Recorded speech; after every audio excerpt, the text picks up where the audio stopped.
La fontaine de larmes. Steven et Connie montent sur la falaise au-dessus de chez Steven pour manger ensemble. Est-ce que ça va? Ouais. T'es vraiment sûr que ça va? Ouais. C'est nouveau cette barrière, non? Écoute, c'est une longue histoire. Encore une aventure magique? Ouais, si on veut. Eh ben vas-y, raconte-moi.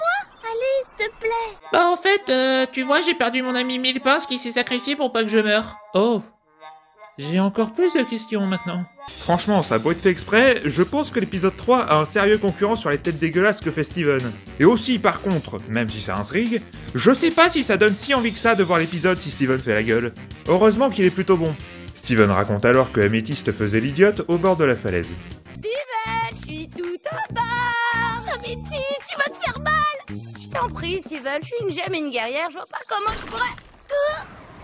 Oh, je vais avoir l'air de quoi maintenant? Oh, tout va bien, j'ai rien. J'ai envie de dire que tu l'as quand même bien mérité de t'écraser sur ce caillou.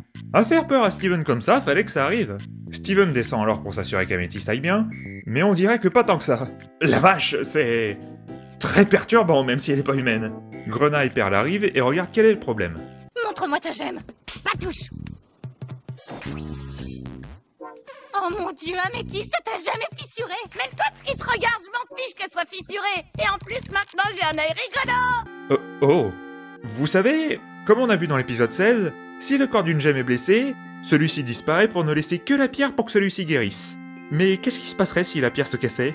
Donc franchement, Améthyste, tu devrais bien le savoir. Tu n'aimes pas les ordres, ok? Mais c'est de ta vie dont il s'agit là. Pearl a donc la plus grande priorité en tête sur l'instant. Mais bien sûr, comment j'ai pu laisser passer ça? Il faut absolument mettre une barrière en haut de la falaise pour que ça n'arrive plus jamais. Et voilà pourquoi il y a une barrière. Fin de l'histoire.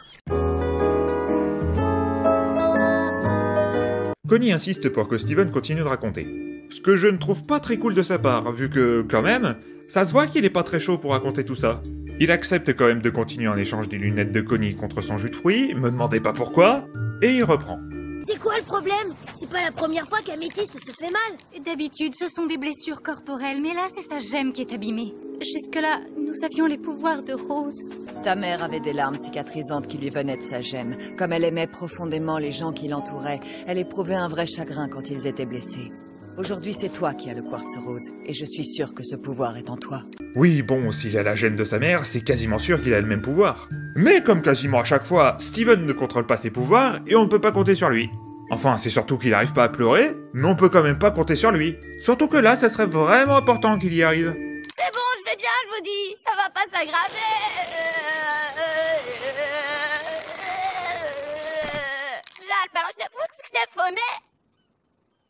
Vraiment important.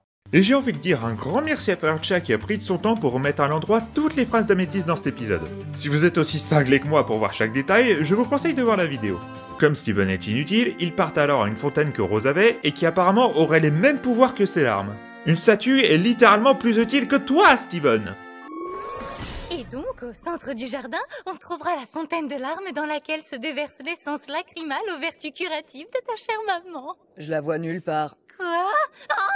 Oh, on y met la gorge. Bon bah, Améthyste est foutu. Hey, ce gag est déjà beaucoup fait, alors pas deux fois dans le même épisode. Bon, pendant ce temps, Pearl et Grenat cherchent la fontaine, Steven essaye de pleurer sans réussir. Il se passe rien honnêtement pendant 1 minute 30. Mais au moins, les réactions de Pearl qui devient folle sont plutôt drôles. Finalement, l'état d'Améthyste empire, et Grenat trouve enfin une idée pour la fontaine.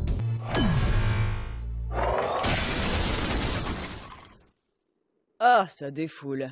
Je pense qu'on aurait très bien pu y arriver sans détruire la moitié du sanctuaire sacré de Rose avec un énorme rocher. Mais si ça te dérange pas, Grenat, eh bien ça me va très bien aussi. Je vous jure que je la trouve vraiment hilarante dans cet épisode. Elle est géniale. Et pour Grenat, un plan qui marche est un plan. On peut pas la juger. Il trouve finalement la fontaine au milieu de ronces, dont au passage on ne sait absolument pas ce qu'elles font là, vu qu'il précise jamais, je suppose qu'elles sont naturelles et pas magiques. Mais la fontaine est complètement asséchée. Non! Ce n'est pas grave, Steven, ne t'inquiète pas. Tu n'as qu'à rester ici près d'Améthyste. Nous, on va voir ce qui cloche avec la fontaine. Non, attendez, je suis sûre que je peux y arriver. Attendez, partez pas, je vais réessayer. Les filles! Ah, vrai, ce qui arrive à Améthyste, ça fait une légère ambiance horreur quand même, avec son état qui empire avec le temps qui passe. C'est plutôt cool. Et ce qui est tout aussi cool, c'est la scène qui suit. Steven se sentant mal de ne pas être à la hauteur de sa mère. Pourquoi est-ce que je peux pas...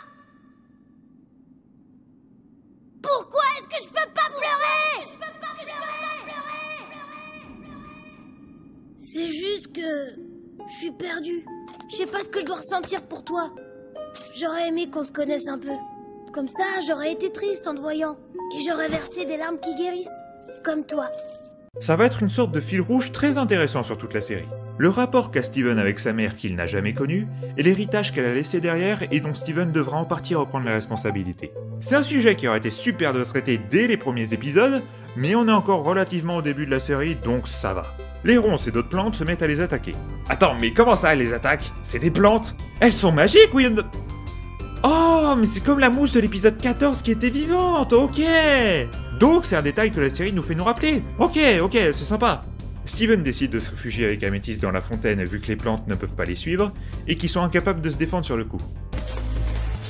Oh, Améthyste, je suis vraiment désolée. Je sais vraiment rien faire comme il faut. J'ai rien pu faire pour toi, tout est de ma faute. Je vous en supplie, laissez-moi guérir Améthyste. Ah.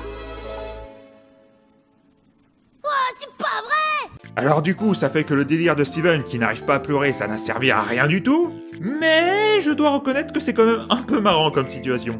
La fontaine fonctionne de nouveau, grâce aux larmes de Steven, donc on dirait bien qu'il n'a pas totalement servi à rien. Et les plantes disparaissent pour laisser place à de jolies fleurs qui offrent un très beau visuel. Ah, et Améthyste est soignée. Donc vous dites carrément qu'une statue peut faire le boulot de Rose maintenant. Non, sérieusement, qu'est-ce que c'est que cette eau qui a le même pouvoir que Rose? D'où elle vient? Vous avez vu ce que j'ai fait? C'était magique! Mes larmes ont redonné vie à la fontaine et ont sauvé Améthyste! Je pense que c'est plutôt quand Grenat et moi avons débouché un tuyau que la fontaine s'est remise en marche. Attendez, vous pensez pas du tout que ça vous a un peu aidé que je pleure? Tu n'as pas de larmes cicatrisantes. Tu n'auras d'ailleurs jamais aucun pouvoir magique. Par conséquent, nous ne voulons plus jamais te revoir. Tu rigoles, elle t'a pas dit ça quand même? Non! Mais c'est comme ça que je l'ai ressenti! La première fois que j'ai vu la série, cette scène m'a fait exploser de rire. Et aujourd'hui, même si la surprise est passée, la scène reste toujours aussi drôle. Mais du coup, ça fait aussi réaliser que vu que c'est Steven qui raconte l'histoire depuis le début, eh bien il y a très probablement des choses qu'il a modifiées, mal interprétées, voire oubliées. Du coup, on sera jamais 100% sûr de comment tout s'est déroulé. Bon, maintenant qu'on comprend mieux pourquoi il faisait ses grimaces au début, Connie se met à la rassurer. Si j'ai pas de pouvoir, je pourrais plus passer de temps avec Améthyste, ou avec Grenat, ou avec Perle, et je pourrais plus jamais aller en mission avec elle. Mais t'as pas besoin de pouvoir pour passer du temps avec moi. Aïe! Oh, qu'est-ce qu'il y a? J'ai l'impression que quelque chose ne va pas avec mes lunettes. Hé? Mes yeux? Steven, je te vois? Quoi? Attendez, mais on est à moins d'une minute de la fin. Qu'est-ce que tu fais, épisode? Pourquoi tu commences une autre intrigue qui semble être plutôt importante? Nous bâcle pas la fin, par pitié. Tu t'en es très bien tiré jusque-là. Tu crois que c'est moi qui ai guéri tes yeux? Mais comment j'ai fait mon compte? Oh! Le jus de fruits! C'est normal que mes larmes n'aient pas guéri! Mes pouvoirs sont dans ma salive! Viens, le lion, on va annoncer ça aux gemmes! Elles vont jamais me croire! Ah, bon, au moins c'est vite réglé. Mais c'est justement peut-être trop vite réglé. C'est quand même le 4e pouvoir de Steven que vous introduisez. Il aurait au moins fallu 1 ou 2 minutes de plus à mon goût pour que ce soit un minimum satisfaisant.